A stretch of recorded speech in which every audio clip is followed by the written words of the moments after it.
going on YouTube? I know it's been a minute. I just wanted to come on and make a video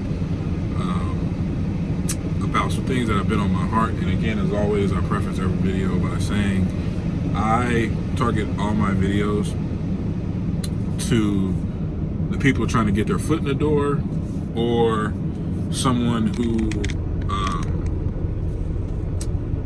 is like me, like maybe a year or two in, and you still kind of dealing with the ups and downs, ins and outs of trying to figure this industry out. But in keeping with the videos that I have been talking about, and like avoiding social media, coming in and not paying attention to all the nonsense that's going on in the YouTube area and Instagram and Facebook and groups and et cetera, I'm still going to keep saying that. A lot of the truckers that are on YouTube come on YouTube, and if you look up their videos from like 6 or 7 years ago, it was like the humbleness was there. They were telling you what they were doing. They were basically vlogging. And as time has progressed and their base has gotten bigger and people are now watching their videos, and they fail to realize that people are watching their videos to almost be like trolls or something like that. And then you have some people who really watch their videos because they kind of sometimes mix in some knowledgeable information. But there are some guys and females who come on here and they talk about the money, right? And now, mind you, and I'm just saying this is like a PSA. You and I are, like I said, the person that's been doing this for maybe 6 months to a year, 2 years tops, or the person who is starting school.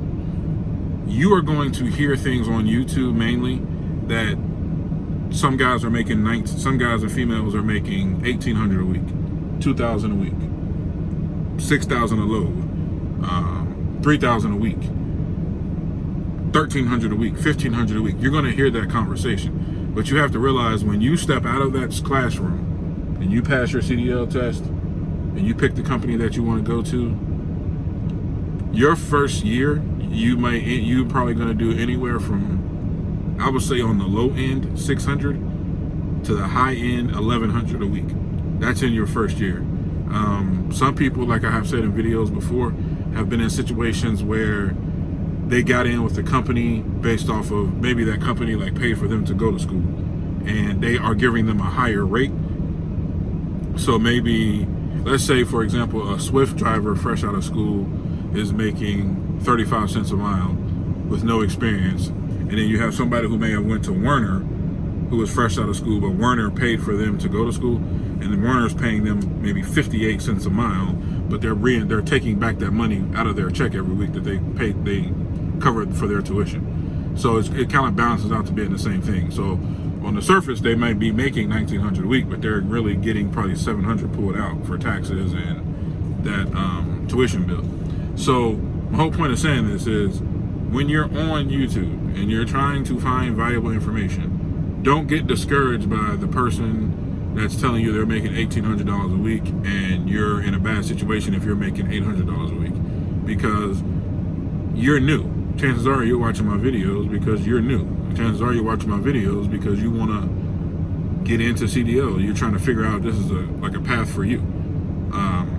And there's so many different things. A lot of these guys are 1099 workers, where they don't get their taxes taken out up front. They pay their taxes at the end of the year, or they strategically do it throughout the year.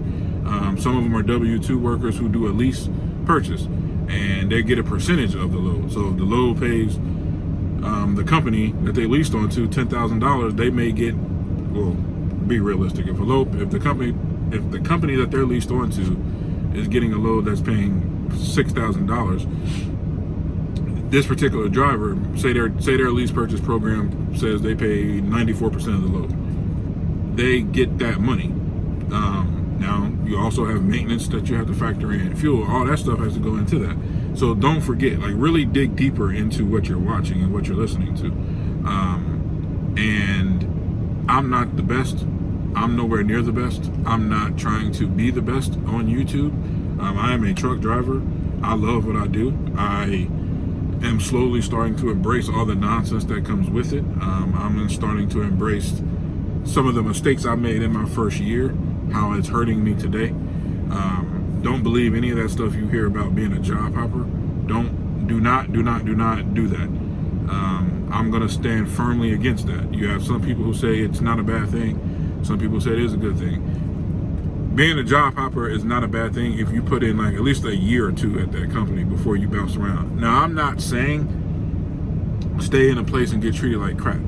If you go somewhere and you're like, oh no, this is BS. Like they're not giving me miles. I got a piece of crap equipment. Like, no, I'm out of here. That makes sense. But if you're leaving because, oh, they don't talk to me the right way, or they keep running me to the same lanes. I'm getting miles, but I'm just driving to the same places. Give it a year, you know, because let's just be real, every company you go to, especially in this industry, is going to have something that you're going to hate. Now, if it's unbearable, then yeah, you need to leave. But don't let how you're feeling one particular day cause you to go somewhere else, because the grass might not always be green on the other side. I learned that my first year. I should have never left Coca-Cola. It was a local job, but it was a great paying job, great benefits, weekends off. It was a physical job. It wasn't one of those local jobs where you don't touch the freight. It was very physical.